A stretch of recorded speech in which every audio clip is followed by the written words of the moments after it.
From the great state of Texas, you are now listening to Skip the Noise podcast, a Rounded Edge media production. Thank you so much for joining us. And by us, I'm just referring to me, Benji, solo edition.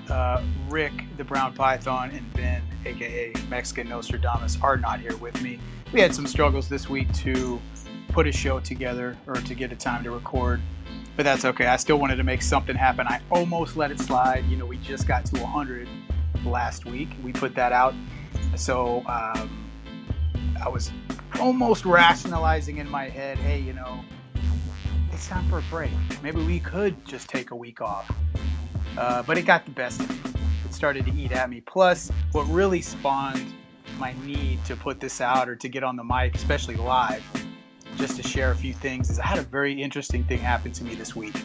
Now, to give you a little background, you know, the last year or so, particularly the last few months have been, I don't want to say a struggle, because on the surface, you know, everything seems fine. Work is going pretty well. Kids are doing good in school. Wife's doing well. So for all intents and purposes, things are going okay. So it would seem.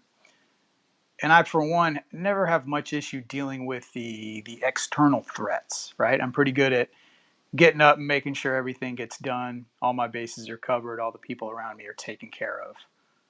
Basically, right? But that's not, for me, it's important to be aligned, my mind, body, and soul, on one trajectory. And that wasn't happening. There was a few things that, you know, influenced that, as we all get from time to time. No matter how much habits we build around ourselves, we start to drift a little bit. I'd started to drift, I have to say. And before I go too much further, I do want to share, if you're this first time listening to Skip the Noise, this is not our typical episode. Okay, this is just kind of an effort to kind of take a little break from the norm, let me kind of air my mind out a little bit.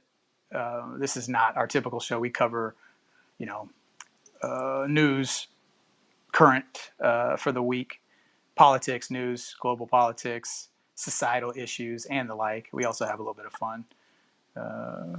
But anyway, so as I was saying, I was having a little bit of inner turmoil, you know, but it was just slowly. It was just gradual. It wasn't anywhere to the point where I had to say, it's time to make a change. And sometimes that's the dangerous part. You know, sometimes addicts, they don't make any kind of changes until they absolutely hit rock bottom, right?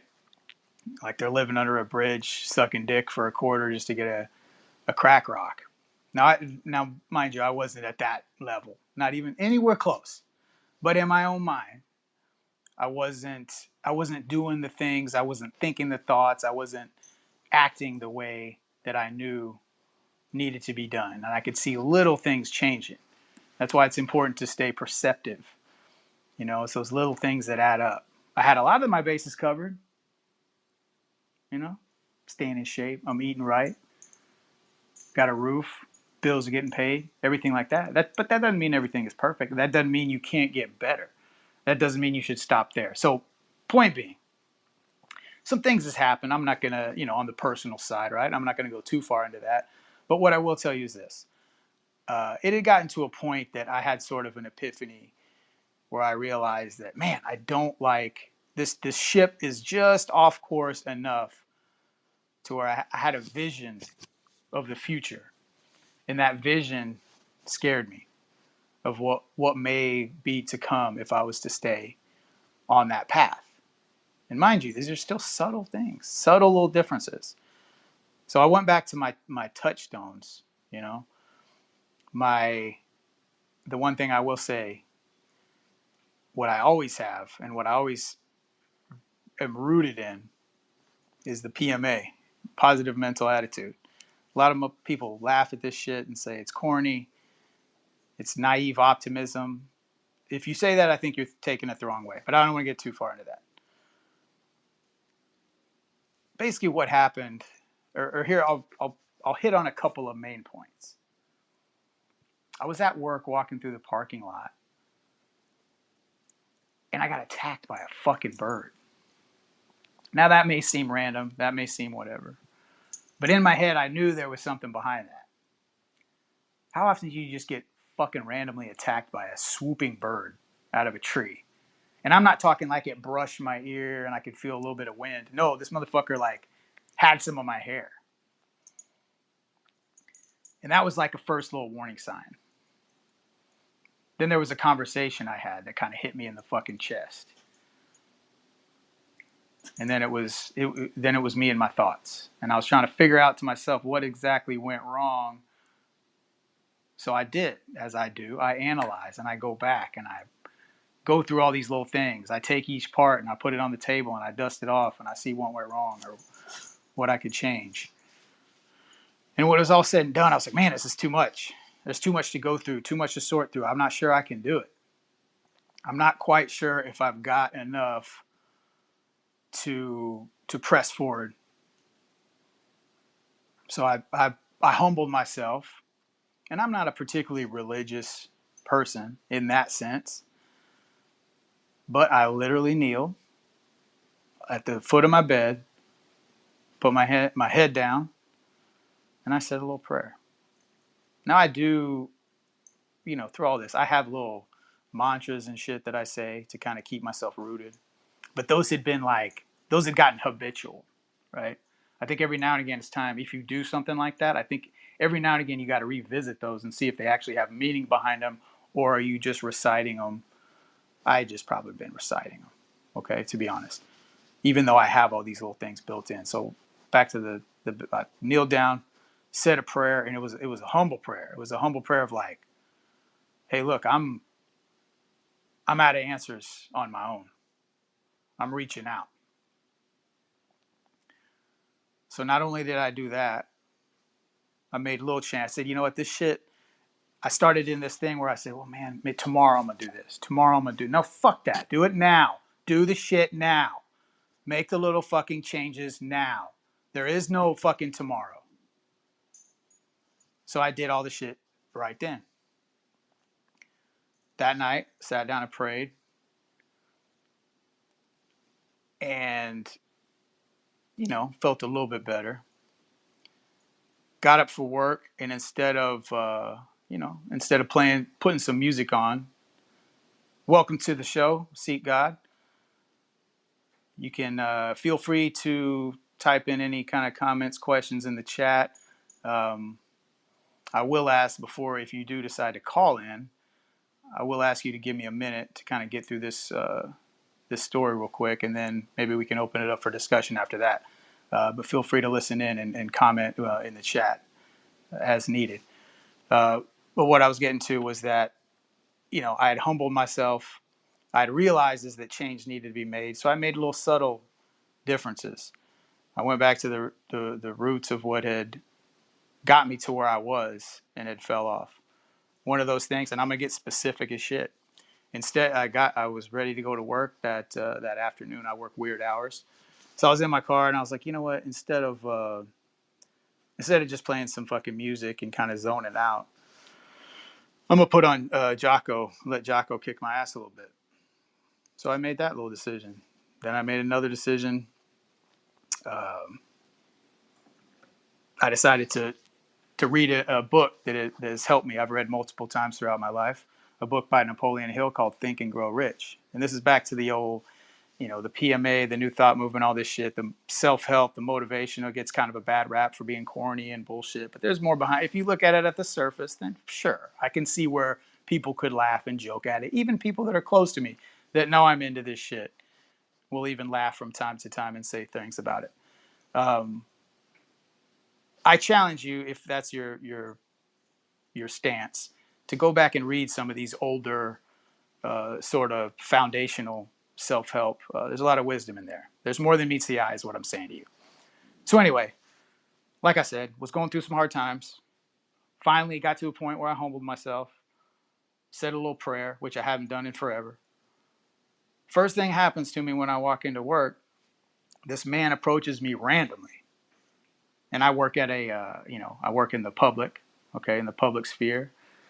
So there's all kinds of people, citizens walking around. So I walk in and this man comes up to me, older black gentleman. He just stops me random. I've never seen him before in my life. He stops me, looks at me, and he says, hey man. He goes, I seen you around at different locations, not just here. I seen you for a while. He said, you know what, man, keep doing what you're doing. Keep moving around, keep eating healthy. He's with you. God bless. And he patted me on the shoulder and bounced. And I was like, holy shit. Wow. So anyway, that filled me with a sense of like, hey, that could have been random. He could have been fucking crazy. I don't know. But what it meant to me and how I internalized it was that, hey, you know what? I was kind of drifting. I saw myself drifting. I took action and I received a little bit of validation. And that's all I needed for that moment. It doesn't mean the work stops there, but it was a nice wake up call to get me set back on the right track, at least for now.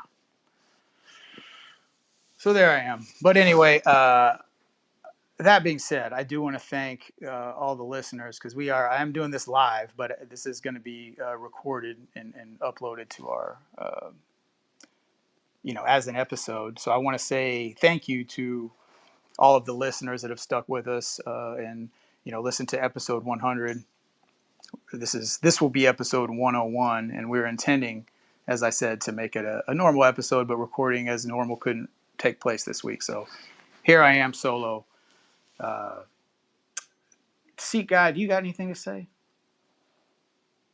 Feel free you can just sit and listen to. You don't have to speak up, but I do want to make a little bit of mention since we are a news politics show, and I've got a couple articles here on my phone that I have not even touched on, but I was just going to probably read and open up some questions for that. Let's talk about the UFO hearing. Skull and Bones. So here's the article we got from Reddit. It's from Politico, and the title is, this is cold. I'm just reading this cold. Have not read this yet, so we'll see what happens. A Skull and Bones type vibe. Spy agencies grapple with how much to share at UFO hearing. So let's open it up. Let's see. Okay. As Congress prepares to hold the first public hearing on UFOs in half a century, the Pentagon and intelligence agencies are feuding internally over how much to cooperate with demands to investigate and share what they know, according to current and formal national security officials. Pentagon officials are under increasing pressure to carry out Congress's recent mandate to establish permanent effort to coordinate research into reports of highly advanced aircraft of unknown origin intruding into protected airspace. The law also requires regular classified and public reports to oversight. Is that a typo?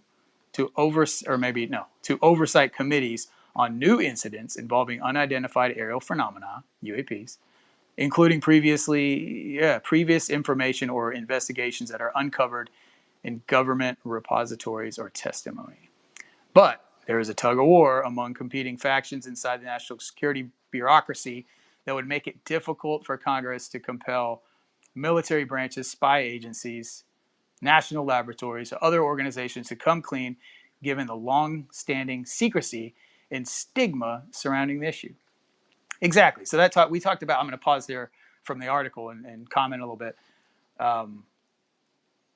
Here we are. I don't want to say I'm skeptical of this whole sort of performance.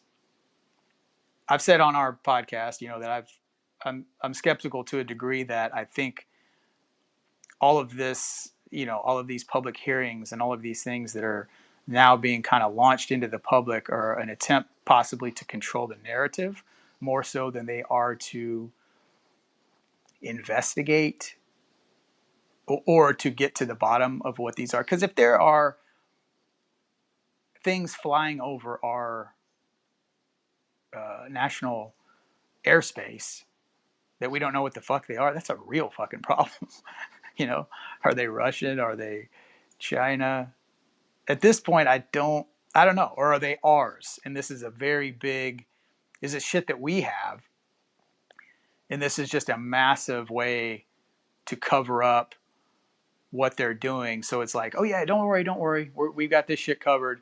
Ignore, if you do see anything unusual, just know that we're on top of it. You know what I mean? Is it sort of a pump fake to kind of, or feint and jab, keep you off balance. I don't know. I don't know what the real thing. Well, continuing on with the article, without forcing people's hands, it's going to be very difficult to uncover legacy ventures and programs that we know about based on oral interviews we dug up, said a Defense Department official who was involved in the new effort but was not authorized to speak publicly. There has to be a forcing mechanism. I agree. There should be a mechanism that is suited, probably amongst multiple entities to study this stuff. There you go. There has to be something to hold people accountable, but also give them a chance to come out clean for a period of time. The official added, noting that in his experience, the Pentagon Oversight Group has been stonewalled. So yeah, I mean, obviously there's multiple. There's Air Force, Navy. There's different branches of the government involved in all this. So a unified effort would, sort of make it a more transparent project. I'm looking for the word, sorry. These people exist. The fuck's he mean, these people? And they are protecting very interesting information, the official said. The other thing, too, I want to note about all these articles and all the stuff, I went ahead and shut it down. We'll stop there for that article. There's never any conclusiveness ever. As a sort of follower of the UFO, UAP, of the phenomena, as it were, the government, I still don't think, as hopeful as I was a couple years ago, I still don't think they're ever going to give us anything super conclusive. I almost think that this is a big charade in order to be able to control, like I said, control the narrative in order to say, oh, well, it's official, almost like where they fucked up with the CDC.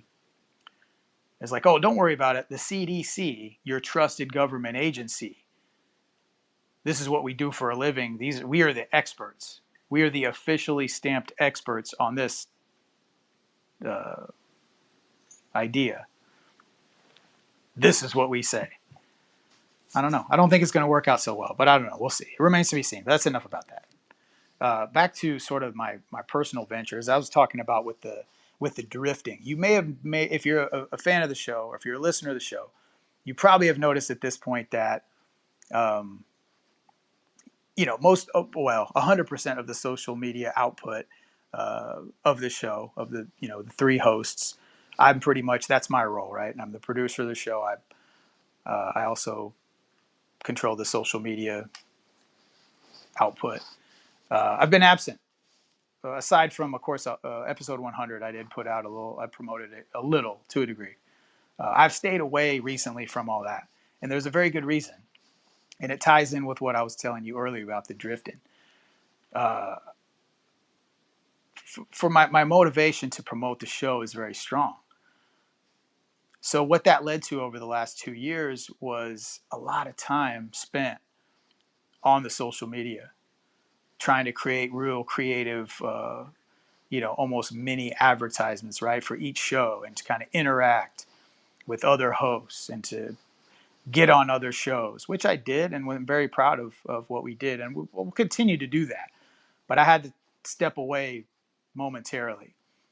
What I found was that it was getting a little too, I've got a lot of shit going on, right? I work at least minimum, 50, 60 hours a week, 4 kids, family, the whole shit. It just ate up too much of not my time per se, because I could get stuff done. It ate up my attention, and it was diverting my mind from focusing on things that I needed to be doing. So that's why I've been absent. It was a personal choice for my, not really my own sanity, but just to keep, I got to feel good about what I'm doing and when I'm waking up. That's important to me. So that wasn't the case. So I had to shift gears a little bit. Okay, I had to step away from that angle. But so I want to talk a little bit more about my history with So I mentioned Think and Grow Rich by Napoleon Hill. Let me tell you about how I got involved with that. So as a kid, my dad's an interesting individual. Uh, he grew up on a farm, rural Nebraska, no running water, no lights, no electricity. And this is like, 60s, 70s. So, it wasn't like common to not have fucking electricity and shit. Uh, so real humble beginnings, man. His father passed away, died in a car accident before he was even born. His mother wasn't really in the picture. He was raised by his grandparents on this farm. And, went into the Marines, did a little boxing, a little blue collar work, and then kind of through getting into some of these like motivational speakers and reading these books, he kind of turned a corner early on in his life and made some changes. It started to slowly but surely get on a different path. And he went from the compressor stations to the office, right? And eventually branched out and started his own company. So a very interesting guy to have, as a father figure. Now, mind you, too, I've mentioned on the show too, parents weren't together.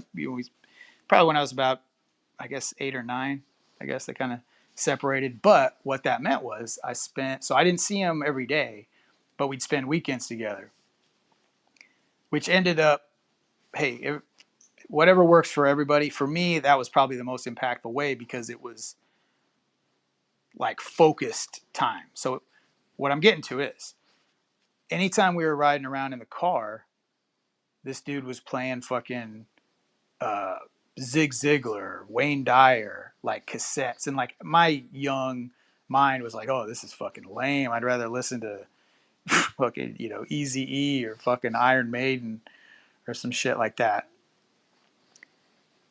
Just kind of aged myself there. But he would just always in the background was the shit. We'd be having a conversation, but it's just like on a loop. And then he got, as time progressed, got a little bit of the Tony Robbins and shit. I mean, there's tons of them, right?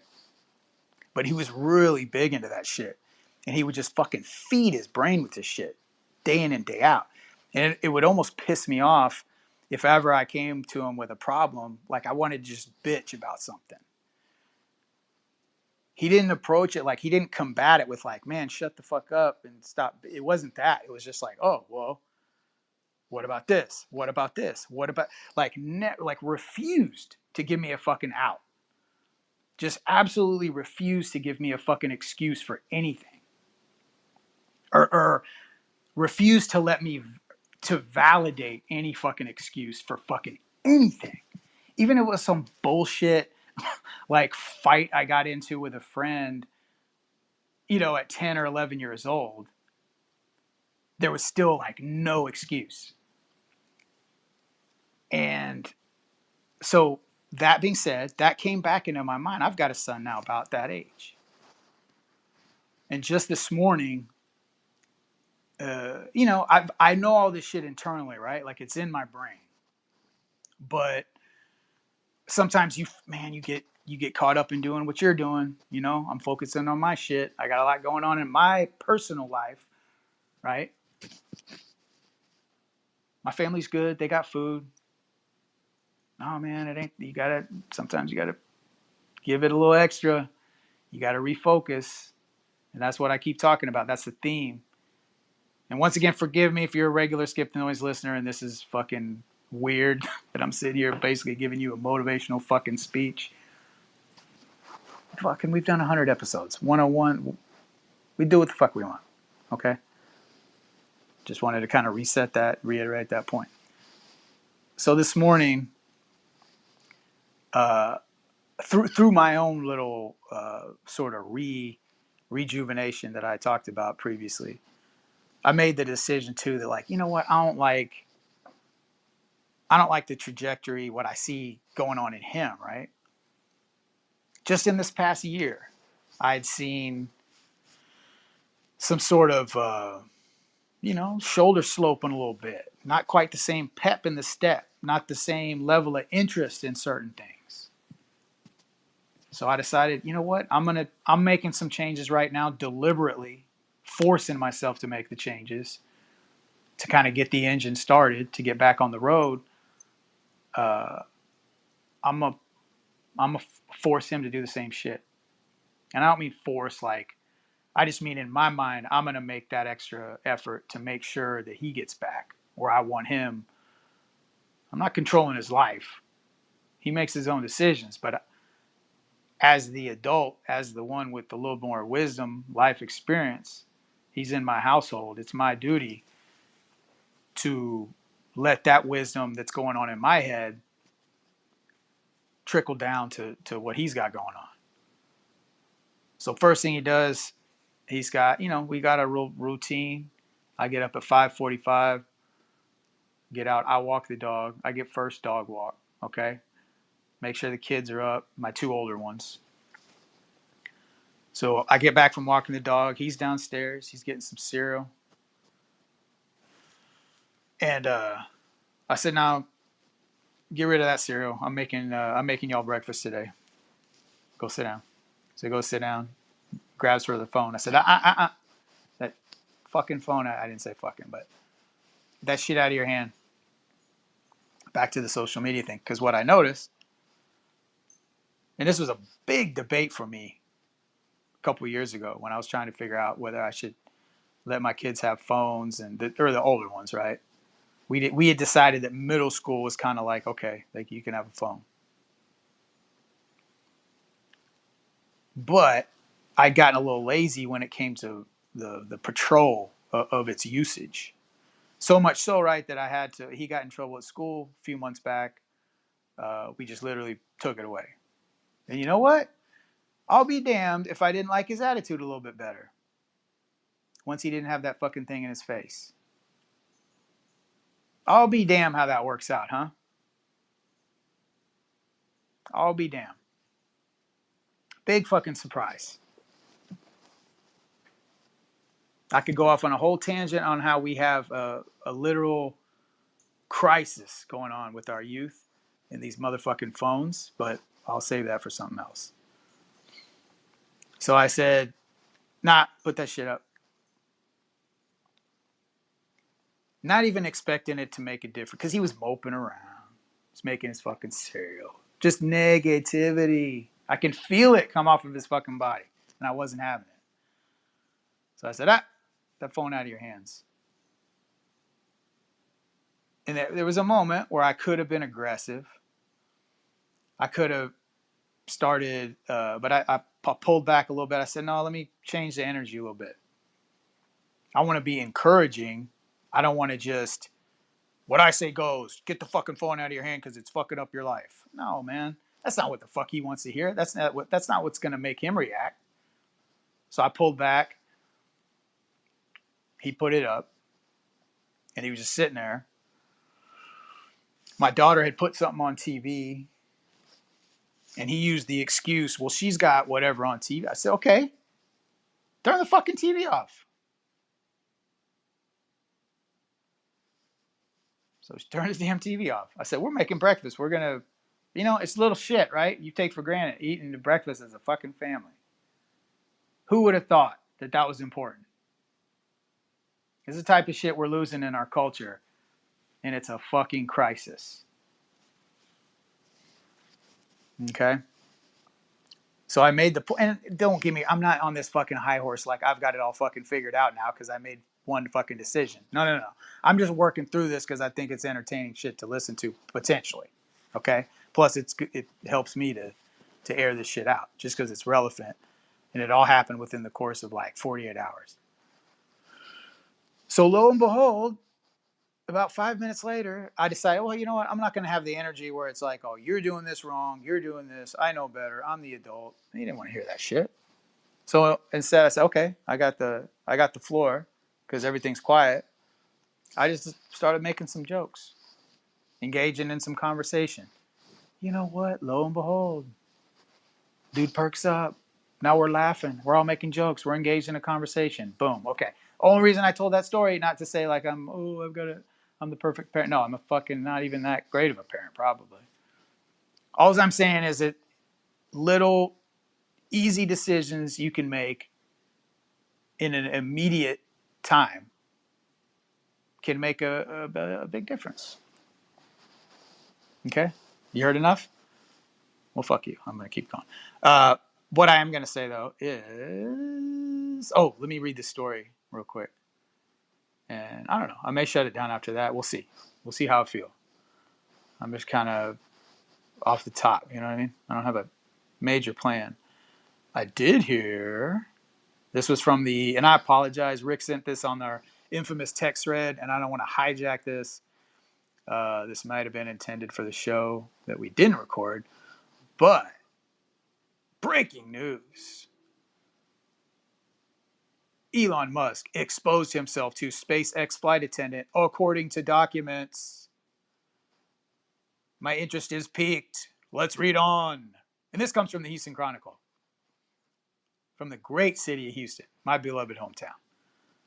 The de facto hometown of Skip the Noise, even though Ben lives in DFW. He's from Houston. But he lives in... And he will tell you, he lives... he is absolutely... saddened by the fact that that's where he calls his home. If you listen to our show, you will know this. Billionaire tech mogul allegedly offered a severance package worth $250,000 to a now former SpaceX employee after exposing his genitals to her. Business Insider reported Thursday night. Bravo, Elon Musk. Show her your genitals. But hey, I'll take $250,000 for looking at Elon Musk's genitals. You know, I feel like that's a pretty fair trade for having to endure that. Wouldn't you say? I think so. I'll take that. Reading on. Billionaire tech entrepreneur Elon Musk allegedly paid off a former employee through his aerospace company SpaceX after sexually proposing her during a 2016 encounter aboard his private jet, according to a Business Insider report published Thursday evening.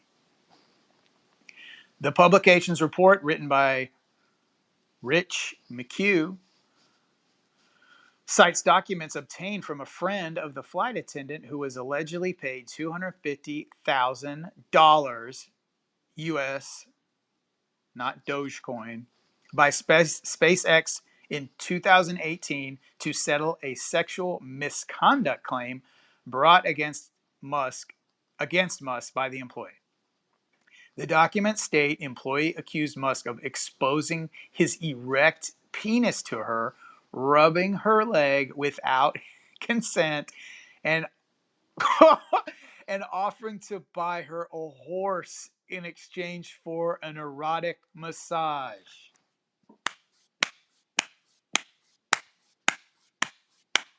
Bravo, Elon Musk. Dawood Masumi, you just joined.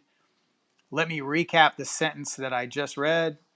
I'm covering an article that recently came out talking about Elon Musk apparently paying a SpaceX employee $250,000 hush money for her to shut up about the fact that he exposed his erect penis to her. Here, let me just read the thing.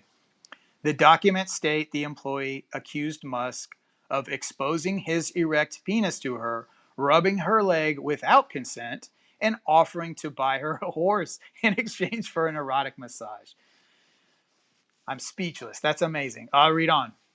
The documents include a declaration signed by the attendant's friend. Dude, if you're signing declarations regarding Elon Musk exposing his erect penis and a horse purchase somewhere involved, that's amazing. As well as email correspondence and other materials obtained by Business Insider. They allege that the incident in question occurred during a private massage on, a little context, on Musk's Gulfstream jet. I'm not saying that gets him out of the, but it does provide a little bit of context, okay? He got a little crazy with the massage, okay? In other words, like, this is it's ludicrous, but I'm not ready to completely send Elon to the pits of hell. But he's being a fucking jackass. But the publication reached out to Musk for comment. Of course, he didn't come. He offered an initial response before ultimately severing communication. I wonder how that went. Oh, okay. I guess he did. He was about to tell him. I like this. This is a quote from Elon. If I were inclined to engage in sexual harassment, this is unlikely to be the first time in my entire 30-year career that it comes to light, Musk told Business Insider. He also characterized the inquiry as a politically motivated hit piece, according to the publication. I could see that. With the Twitter purchase looming. That's not a word. Maybe it is. If it is, it made sense. You get what I'm saying. Davoud, if I'm pronouncing your name fucked up, please correct me. It looks like you left anyway. Well, sorry, you missed your chance to engage in a amazing conversation. Okay. Yeah, I could see this being a political, a fucking hit piece. Easy. But it doesn't mean that Elon Musk never, like, his rationale isn't quite, I mean, I get what he's saying. Like, hey, after fucking 30 years, like, all of a sudden this is the first sexual harassment. Okay. Yeah. And I could kind of see Elon. I got you, Elon. I think this won't be the last we hear of this. You know, we live in a fucking scary world, don't we? Where you can, the sexual harassment shit. God, dude. If you're a guy like Elon Musk, you almost can't be alone with somebody. Dude, you almost have to have a fucking witness everywhere you go. Still want to be a billionaire? You still want to be a famous billionaire? Think about it. There's a cost that comes with that fucking status. I was looking for the word. SpaceX Vice President of Legal, Christopher Kardashian, I like his name, refused to comment on any settlement agreements when reached by phone, according to Business Insider. The declaration describes the 2016 encounter, which led to the later settlement as occurring late in the year. Okay, so this is post. That doesn't matter. It states, was this a holiday proposal? I'll buy you a horse for Christmas. It states Musk beckoned I like how he offered a fucking horse. I wonder what was the initial conversation. Was this masseuse, whatever the terminology is? Was she a horse enthusiast? Was she inclined to the equestrian proclivities? It states Musk beckoned the attendant to his room. Beckoned. He beckoned this chick to his room during a flight and was found completely naked except for a sheet covering because that's what you do in a massage. It states Musk exposed his erect penis to the SpaceX employee and touched her and offered to buy her a horse if she would do more. Oh, I answered my own question. The attendant, an equestrian, declined Musk's offer, according to the friend's declaration obtained by Business Insider. He whipped out his penis. It was erect. That's the third time we've mentioned his fucking penis. A friend said in the declaration statement, and he started propositioning her. Like, he touched her thigh and told her he would buy her a horse. Okay, we said that 3 fucking times. And he basically tried to bribe. No, he didn't basically. If that was true, yes, he fucking bribed her. He didn't basically. And he basically tried to bribe her to perform some sort of sexual act. The fuck? You know? sheesh. The attendant's $250,000 severance package included non-disclosure and a non-disparagement, which she obviously broke, if this is true, clauses that barred the attendant from mentioning the incidents or payment or disclosing information regarding SpaceX or Musk business.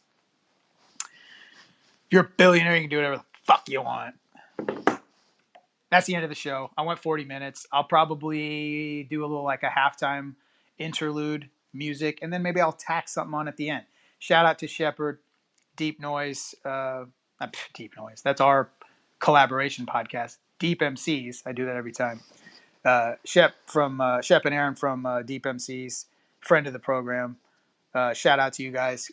Keep on cranking. They recently hit episode 50. Fuck yes. I love it. Just keep grinding. Shit doesn't get any easier. Matter of fact, it gets fucking harder. But you got to keep doing it. If you know that, and I know you know this, Shep. You're meant to be on the mic. You know what I mean? Regardless of what people may think about me, I feel the same way. So I keep fucking doing it, regardless of the pushback, the consequences, the feedback, whatever it is. I just keep going. It'll work itself out. I'll figure it out. I'll figure out how to make it work. You know, I may have to make little adjustments. I may have fucking internal demons and crisis. I may have things going on, but I'm gonna keep rocking the fucking mic and rocking the fucking free world while it's still free. You know what I mean? And still put the thoughts out on the old interwebs. So keep doing that. Keep enjoying the fucking Skip the Noise podcast. Keep enjoying Deep MCs. Keep enjoying your fucking life, because you only got one. You got one life. You got one mind. You got one body. Treat them accordingly. Every day's a fucking war. Make sure when you get up, you have that mentality. I'm not saying you have to be negative and like, I'm gonna fuck. No, I just mean shit can happen. Shit can creep in. That shit can creep into your mind. Little by little, it doesn't happen overnight. It's not one big swoop, but it gets to you. So you got to stay vigilant. That's what I mean by it's a war. You know, if you sip, one drink after work or whatever, maybe it turns into two. Maybe two. Maybe you had a stressful week. I can have one more. Okay, nobody dies. You didn't yell at your family. You didn't break a window. You didn't punch a hole through the wall. Well, yeah, but maybe that kind of fucked up your sleep a little bit. Maybe you waked up in a cranky mood. You see, shit, you don't get away with nothing, man. So you gotta take those active things. Keep that fucking positive mental attitude. As corny and bullshit as you think it is. That's what it all boils down to. There's good, there's evil, there's different religions that created, man made them to figure all this shit out. But at the end of the day, positivity wins. And I'm not talking about naive optimism where it's like, oh, everything will be fine. No, that's not what I'm saying. What positive mental attitude means is that you, aloha, hey, you said y'all, I appreciate that. I am in the great state of Texas, but it's just you and me. So all you have to say is, I was just about to shut it down, but now I got Light Bright. You're in Texas too. What part? What part? I'm in the Houston area. Born and raised in Houston. About 10 years ago, moved out to the Cypress area. So that's where I am right now. That's where I'm broadcasting this from. I like Houston. Houston is fucking amazing. Of course you like Houston. No, I didn't mean to sound arrogant about it, but it's the greatest city in Texas. It's one of the Texarkana. Okay, out there on the old border, on the eastern border. Yeah, I've never been to Texarkana. I have been to North Texas. I've been to Arkansas. But how is it out there in Texarkana? How are things? I know that's a general question.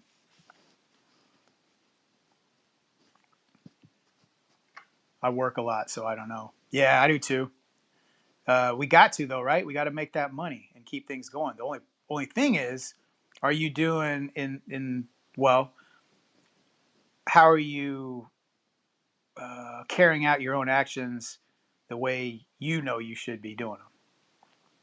You know, you got to make money and you got to do certain things. You got to sacrifice your time, right? That's just the way we live. We don't live in the woods. It's not hunter-gatherer society where well, even then you do. You got to sacrifice your time to go hunt a fucking buffalo and cut it up and feed the village. So that's just how we have to live, right? But it's what are you doing in between your ears to make that acceptable and to make that the right thing to do for the other people around you. I'm getting on a fucking soapbox. It's not normally what Skip the Noise is like, right? I love my job, so it isn't awful. That's amazing. You are one of the lucky ones. There are things that I love about my job. I don't know if I could boldly claim, though, that I love my job. But what do you do for a living? What is it that you do to make your money that you love? I'm curious. And also, too, you are more than welcome to call in. I've probably got another 10 minutes in me before I have to get moving on to some other things I got lined up for the day. But Light Bright, you are more than welcome to call in. But you don't have to.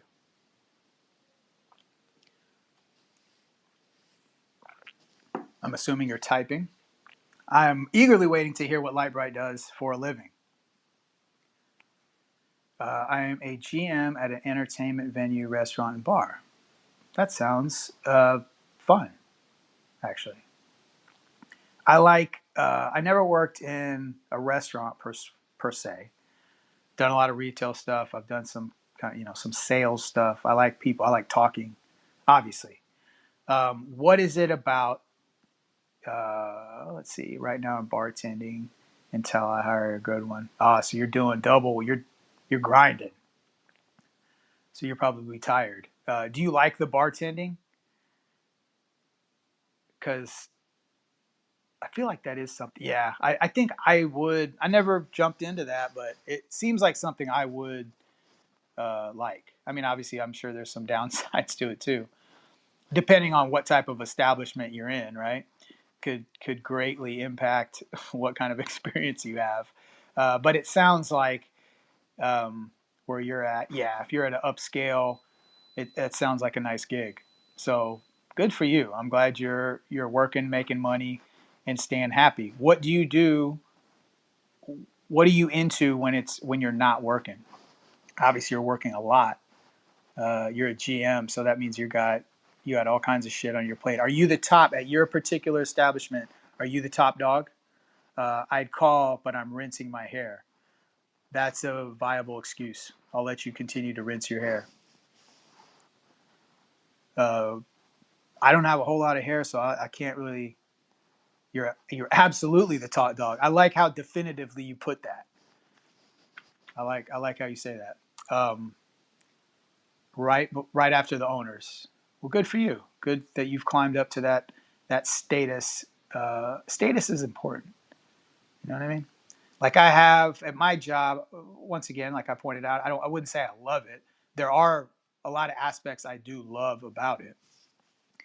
Um, but yeah, being the top, I'm not.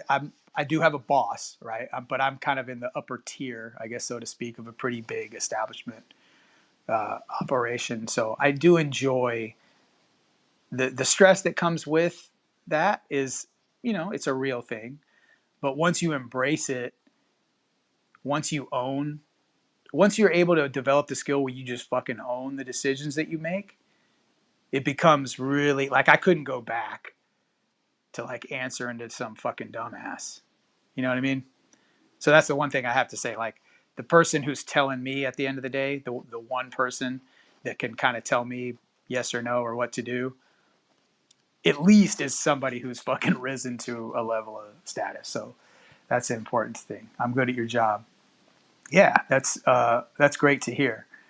And that kind of comes, the two go hand in hand. If you love your job, a lot of times you do tend to be good at your job, especially in a front facing type of a job like that where your personality, it's not just personality, don't get me wrong, like there's a lot of in your role, but that helps, especially if you have a little charisma. If you got to get a bunch of people to do shit, man, you better be able to influence them through intangible means other than just do this, do that, because you better carry some personal charisma, or not a whole lot of shit's gonna happen. You have to make it to where people want to do shit for you. You can force them. You can, you know what I mean? You can keep running people out of the door and that sort of thing. But eventually you got to have a little charisma to get the ball rolling. You missed it, Light Bright. I just talked about, you're another Texas resident, a somewhat related Texas story. Elon Musk just recently I guess in 2016, he was on his private jet and took his dick out and told a chick, or a SpaceX employee, that he was going to buy her a horse if she did a little bit more with it. So that's interesting, right? The first time Elon Musk has been called out for some blatant sexual harassment. I get to network with millionaires and politicians, okay, among others that I learn a lot from. That's very interesting. So, Light Bright, I know you're rinsing your hair right now, and you probably won't call in. I do have one ask. Perhaps you could follow the show. And what I'm doing right now is a little bit different. This is the live broadcast. We Skip the Noise podcast is a kind of a news political show with myself and my two co-hosts, the Brown Python, Mexican Nostradamus. I'm Benji, by the way. Nice to meet you. We've been on the internet for about 2 years. We just did our 100th episode last week. This would be 101. The reason I'm doing this like this on the PodBean live is just because we weren't able to record. We pride ourselves on week to week to week and always make something happen. So fuck it. I had to at least do something to get an episode out to cover this week. But that being said, it sounds very interesting. Like I said, I gotta go here pretty quick. I would like to hear more at some point about you networking with the millionaires and politicians. I bet, or I would venture to say that you've got quite a few stories. So, Light Bright, I would encourage you to follow our show. Perhaps even subscribe to us on Apple, Spotify, wherever you may listen to podcasts. Ooh, yes, I would love to hear your auntie stories. Do you say auntie or do you say auntie? I'm born and raised Texas, Houston, but I still say aunt because my family's from the Midwest. So I have a weird kind of hybrid way of speaking. But I would absolutely love to hear stories. My grandmother ran Bill Clinton first camp. What the fuck? Are you serious? Okay, that's awesome. So let's stay in touch, okay? Like I said, I got to go in about 5 minutes. If you'd follow the show, maybe just stay in touch. Obviously, you're on Podbean. So stay in touch that way. We potentially could line something up. Or if it's just doing some kind of a live call, and we could venture back into your grandmother running Bill Clinton's fucking campaign. I bet I bet your grandma has got some fucking stories about the Clintons. Let me just before I wrap this up, so our listeners can sort of get a little, it's like a teaser, and you don't even have to answer any details. Are both in the book Political Magic Pictures. Oh, Skip the Noise listeners, just looks like I landed a good potential guest. I'm getting more excited by the minute. Let me ask you one question. Is the overall opinion of the Clintons from your aunt and your grandmother positive or negative? Or is it more complex than that?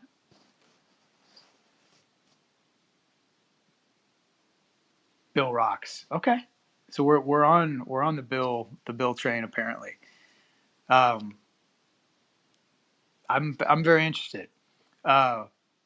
Hillary is meh. Yeah. I'm not. I can't say that I'm a big Hillary fan either. But I would love to know the interdynamics of that fucking marriage and some of the shit that was probably observed. That's going to be a great listen.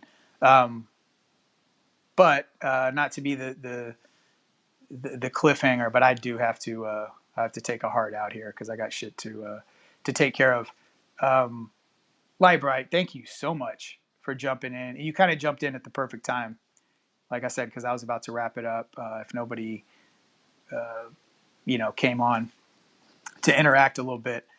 So that being said, enjoy the rest of your day. You too. Have a good one, Lightbright. Enjoy the rest of your day out there in Texarkana. Pour somebody a drink today for me on my behalf, if you would, if that's too much to ask, if you are behind the bar.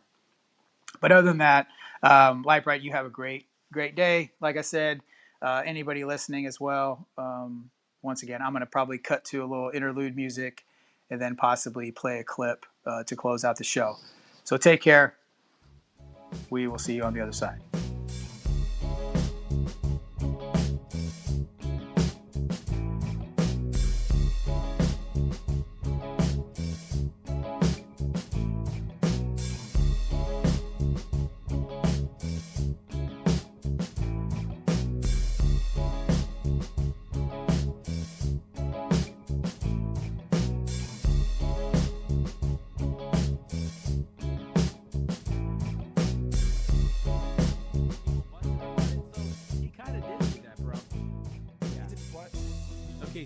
Tucker Carlson got in trouble and had to be off air for he was on a forced vacation for a month to let it blow over when he said maybe racist he went to things. Vermont to go ski. No, it was racist. So no, that's what your boy did, dude. I'm sorry, man, but you're trying to give everybody participation trophies. No, horrible example. But what I'm saying is, if you incite violence, if you threaten somebody, if you if you're a horrible person, you want to hurt somebody else, get off. Like Trump. Okay? Get off. Like Trump. Exactly. That's why he's not on Twitter anymore. Right. See, get off. Right. So they did the right thing then. Then they did the right thing. They don't do it to everybody else. Like who? Some Antifa people. Like okay. I sent you guys this evil Antifa person. Who's the evil Antifa person? Let me know who that is. I'll name him on. I'll put him on name, man. Yeah. I sent you guys a picture. Yeah, don't do that. Let's I not sent get you into guys that. I sent you guys a picture. Yeah.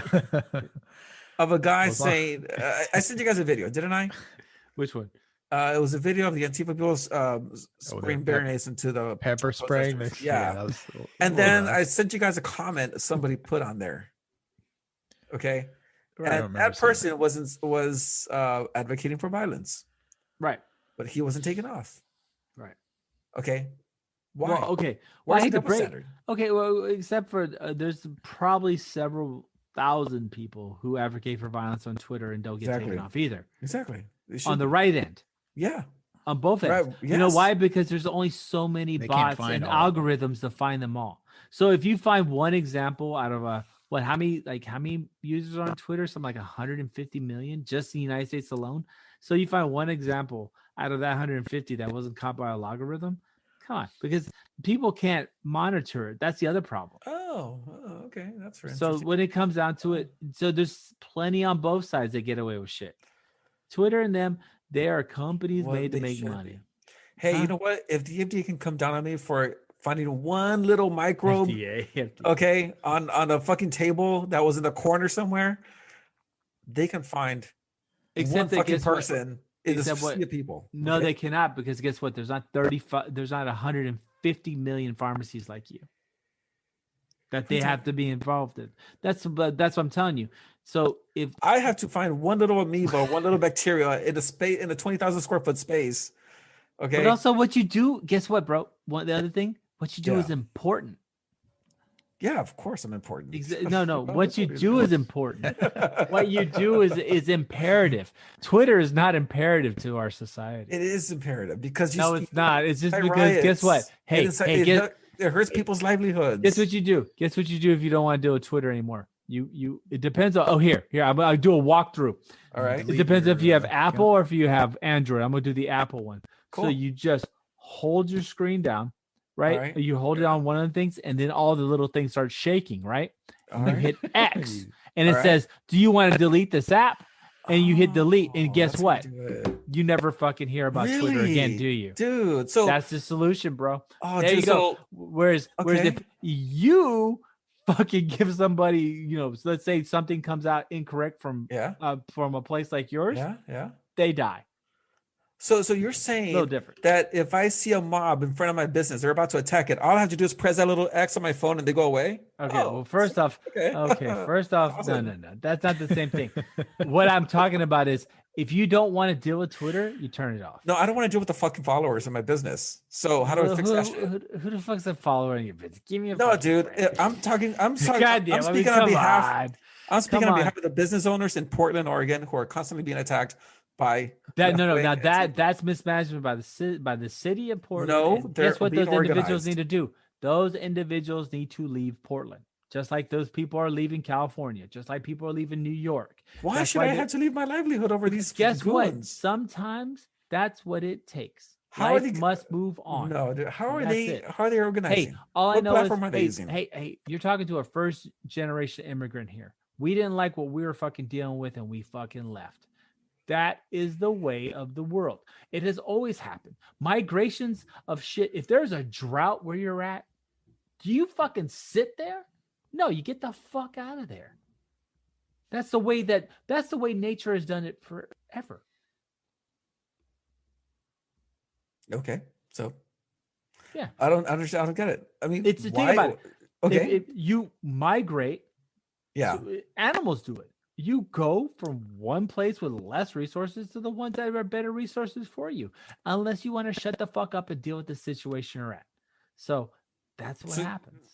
You're okay with this?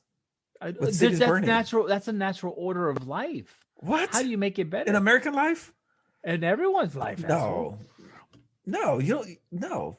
Yes. This doesn't happen for 86 consecutive days in Portland. Well, dude, people are just riding. That's why. Okay. Well, then get the fuck out of Portland, right?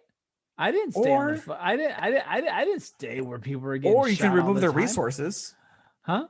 Or you can remove their resources, right? Which is you leaving. No. Yeah, that's the same fucking thing, bro. Remove their platforms. Remove their fucking freedoms. I don't know. Fix it. Oh, here we go, Gestapo. That's right.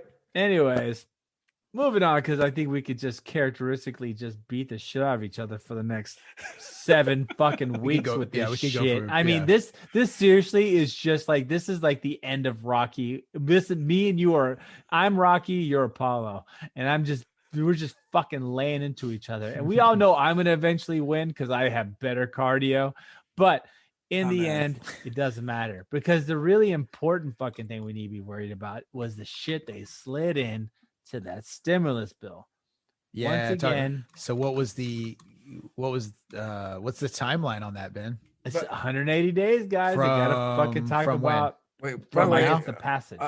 Back to that analogy, I'm more like Drago. Right? you still got your ass whooped. You still got fucked up.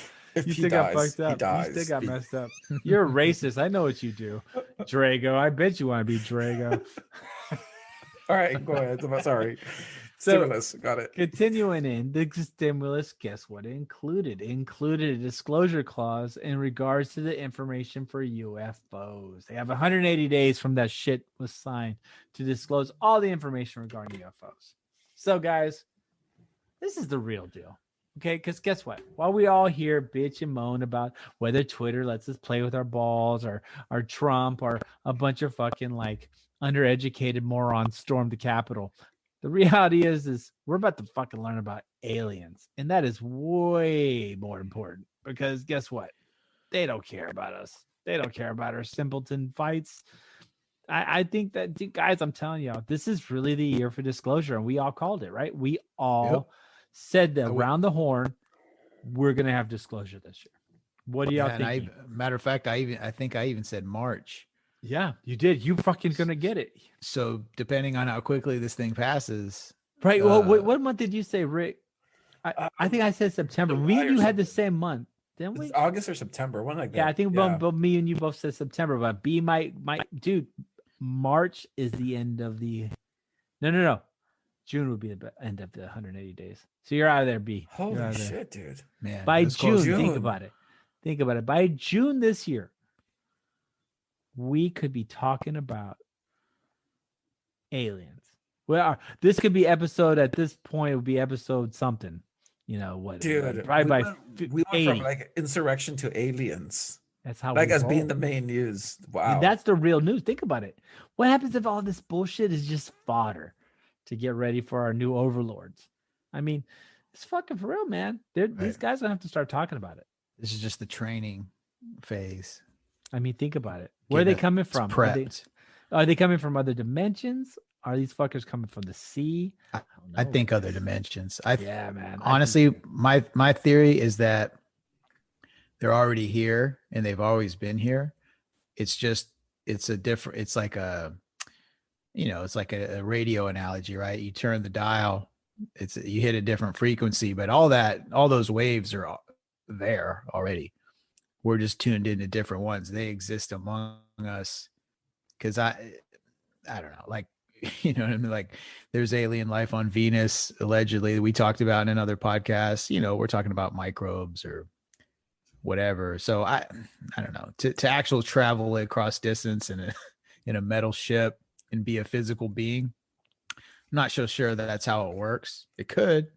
I imagine I think it's more of I think it'll blow our fucking mind as to what the actual nature of it is. I don't think it's something that we could have conceived with the information that we've collected over these fucking however many millions of years we've existed as a species. I think it's a completely different way of looking at reality. And that's what I think they are. That's what I think the phenomena is. That's why the gravity doesn't make sense. That's why, you know what I mean? I think it's like they're thousands of years beyond what we're capable of. And we just get like little glimpses and peaks. And yeah, man. So we'll see. I don't know what I don't know if this will be the big shebang, the big reveal, but I definitely think that they're hiding the shit for a reason, and they've been hiding the shit for a reason. So whatever information that we get is going to probably be pretty significant at this point.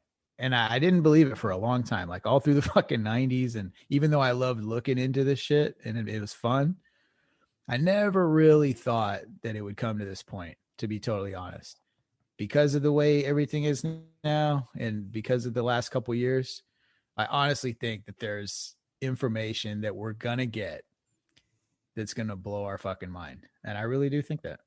I don't know. Yeah. I always think when it comes to aliens, I always think about this episode of Tales from the Crypt that I remember watching back in the 90s. Wonderful show. Yeah, it was an awesome show. God, don't get me started. That was one of the best shows ever. It was an episode where aliens show up and they want to take a certain group of people to go eat, and the world has to vote on it, on whether these people will be taken to the aliens to go eat. And anyway, I kind of picture where'd they go? They would take them to their spaceships, and they took them up to their planet to go eat them. To eat them. I thought you said they were going to take them to go eat. They were going to take them to P.F. Chang's. Like, P.F. Chang's, bro. Human Chang, So anyway, I kind of picture that would probably be the case where they like people and they want to eat them, and people are going to vote. Like they're just going to take Mexicans and be like, "Oh, we like Mexican food," and then the whole world has to vote on it. They're going to vote us out, basically. Oh, we would get voted out. We would so get voted out. We're the first ones getting eaten. Yeah, I have to agree. I have to agree with the extra dimensional thing. I think with like the distance in space, I just don't think it can be transversed like what we think the way space can be transversed. So I think if something visits us, it's because it literally jumps from one dimension to another. The reality is, it's just like I think the cave analogy has always been the greatest thing I've always liked, from Socrates, where basically you have, people in a cave tied up, and they're facing one direction, and they're sitting behind a rock, and on the other side of the rock there's a fire, and there's individuals like basically playing off the fire shadows in front of the people that are held hostage. And so these people that are held hostage think like, holy fuck, there's these giants. Like, you know what I'm saying? Because you see how big the shadows are that are cast by the flame, and it throws off. Basically, it's just an idea of perception. And I think that that's what reality really is that we only see what we can possibly see, but right next to us, there could be a whole civilization. I think the Orville was really cool. That's a sci-fi show that, what's his name that made Family Guy? He made, and they were visiting, kind of doing light travel, and they got stuck, and they accidentally got stuck in a 2D universe. No, like, so like below them was a completely two-dimensional universe. And so, you know, so their existence, because they were in like kind of a, like some type of like photonic bubble. So it didn't disturb the 2D existence, but they were still in 3D, but they were in some type of, so I think that that's really where it is. I think extra dimensional things, I think there's an infinite amount of universes, and there's an infinite amount of dimensions. And I just think we all swirl in and out. And so the people that figure out how to jump from one to the other, that's technology. So yeah, I kind of go with that. I mean, I wonder, like, you know, when we see pictures of UFOs, you know, just swirling around, what kind of physics are they using to be able to maneuver through, to maneuver against gravity that way? Well, what happens if they don't have to use physics, though? What happens if they basically create subspace, or they're actually in their own dimension? Well, imagine, exactly. I mean, fuck, I don't know. But that's what I'm saying. Like, imagine if they're actually in their own dimension, and we're just seeing like the shadows. We're seeing what we think we can see because of the reflections. Maybe this is mass energy signatures that somehow transverse space and time, and they warp reality in the sense that we can even see it occurring.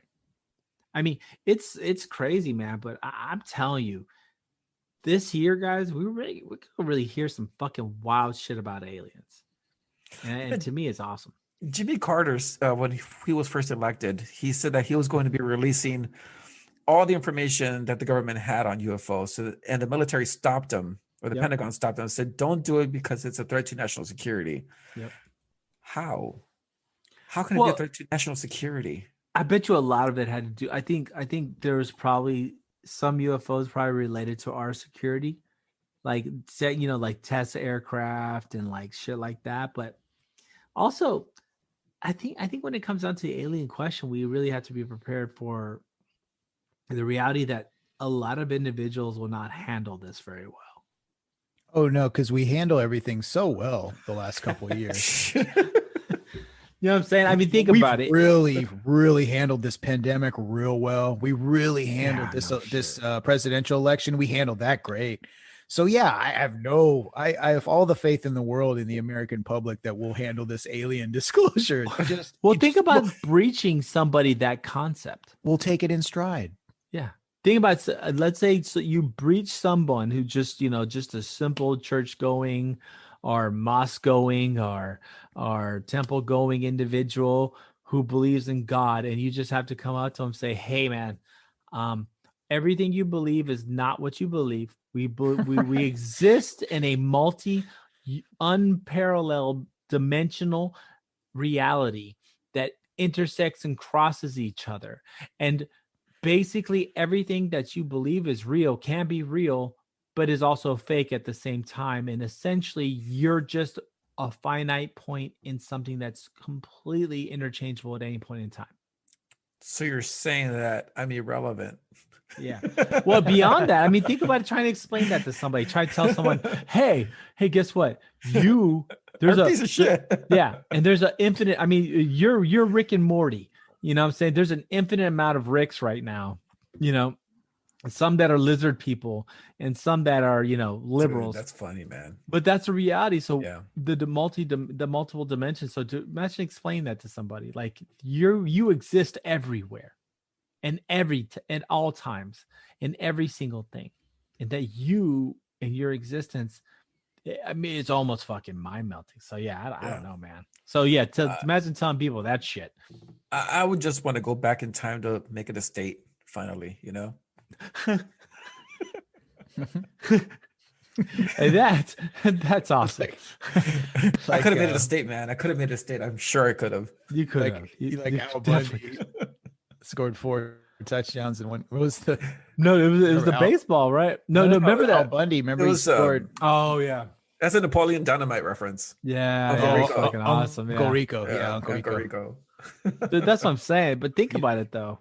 Think about explaining that to somebody. Explaining that to just that person who goes to fucking Sunday mass in Appaloosa, Kansas, or some place. They probably wouldn't care, man. They'd be like, they would shit their fucking pants because they'd be like, "Hey guys, guess what? There's an infinite amount of you doing something slightly different and the same everywhere, and the aliens that come visit us, they're from that dimension."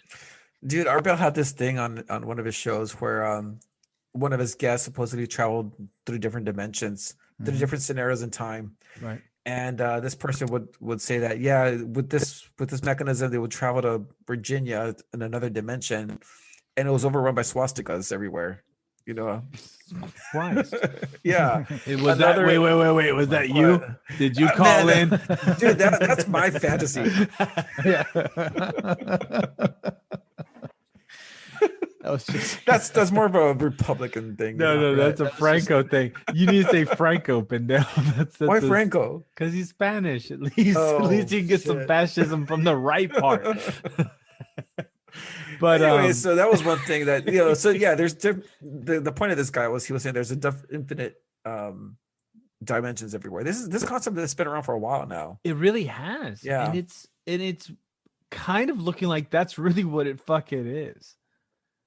I mean, we got unexplained mass in the universe. We have all these things. Like now there's a fucking issue where apparently like certain rogue galaxies don't follow the concept of gravity. Yeah, this is that new thing. It just popped up. They just fucking said like, oh, hey guys, guess what? We just got some galaxies that just basically fucking do whatever they want to do. And maybe we'll tease that. I think I came across a story like actually this afternoon, so I didn't really have time to really look at it and put it on this show. Plus, obviously, we had a little bit to talk about this time. But yeah, maybe next episode 31, we'll do a little research and cover that. But yeah, episode 31 will be a little bit more fucking relaxed, hopefully, unless we have a full out fucking thermonuclear war. We always say that every episode, but then all of a sudden, our next episode might be the day before or the day of the inauguration.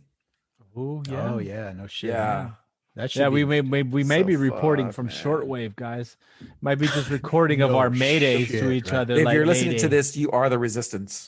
Yeah, hey, and we'll try to get that frequency out as soon as we can. We'll once you know what, we may be trying to establish that. Oh, we're gonna be radioing and talking to each other. I'm building a tower in my backyard right as we speak. So, but you know that HOAs can't do anything to you if you do that. Oh, really? Yeah, I've always wanted to fuck with that, but I don't know. Yeah, man, you can put a tower because you're allowed by state law to do that. But I'd only be able to call y'all, so it'd be kind of weird. Hey guys, where I can just hit my cell phone. But I guess when society falls, you know what? It might not be a bad idea to get both of those set up, so where like we continue the podcast, but then it just starts getting crazy on all the shows. We start promoting. Like, yeah, you can find us on shortwave. No, that's when we go to the compound. Dude, that'd be fucking cool. No, that's when we just go to our compound. Remember, dude? I've always had like kind of a little fascination with that shit. If we do have a compound, we're putting in a fucking tower and we're doing shortwave. Oh yeah, we're gonna like echo out like you can hear us. I don't know. There's something so to me like there's something so romantic about a fucking shortwave. Just some fucking guy going crazy, wanting to tell everybody about the fucking aliens, and he's sitting in his basement on shortwave radio, and there's like 3 people that get it, and they're like, "This fucking guy, he knows he's on." You watch too much. Pump up the volume. Check out exactly. Check out this. I heard these weird fucking noises coming out of a Russian fucking bruh, and it's like these weird like pattern of blips and shit, and he's starting to go nuts about it. Anyway, that's just my fantasy. Hey guys, guess what? So whenever this shit blows up, just remember you can hit us on Instagram or you can find us on 1,455 megahertz. Oh shit. Either way. But yeah, guys. So yeah, maybe we'll, you know what? Maybe we'll dive into some wild shit next week, guys, because I know we were just this has been a fucking this has just been a lot of shit this last. It's like couple well, months. this was the sentiment that I had last week was like I very much want to. Obviously, this show is based on, it's a political show at the end of it, but I do want to cover like other shit. You know what I mean? Like I see all these stories. Like I want to get more into like what's going on in fucking Europe right now. Like I want to expand it out, but we can't because there's too much shit going on every single day. We're the world reality show. Every single day there's something new. And so we can't get off of this shit, but hey, that's what it is right now. Maybe in 2 years, shit calms down, skip the noise. There'll have a more diversified approach to the stories we cover. But for now, it's fucking Trump, what kind of deodorant Trump puts on, because this is the official vaccine / Trump podcast at this point. He's an old Spice man. Hey, you know, he's but to our credit, we didn't mention vaccines until I just did. So good going. That's good. I'm sure we'll cover it next time. I don't worry about it. Everyone will be lizard people by next week anyways. Before we kind of start working into the closing this up, I do want to mention, and I posted this on the Instagram, that hey, Mexican Nostradamus, he came through, brother. Yes, well, pretty much. So it was episode 21. We were talking about what happens if Trump gets shut down. Well, he fucked the whole game plan all along. He's going to start his own media right. So sure enough, he gets banned for all this shit. And he says it himself out of the horse's mouth. I'm going to start my own shit, blah, blah, blah. So boom, credit to Mexican Nostradamus for floating that idea. I mean, obviously we all backed it. It wasn't like we thought he was crazy. That was something that seemed very logical. I always think typically does think I'm crazy. That's we do think that. That's another story. I'm saying in this particular incident, we rode with the idea because absolutely makes a shitload of sense. And sure enough, it looks like it's probably what's going to happen. So props to Mexican Nostradamus for hitting the nail on the head one more time. I don't know.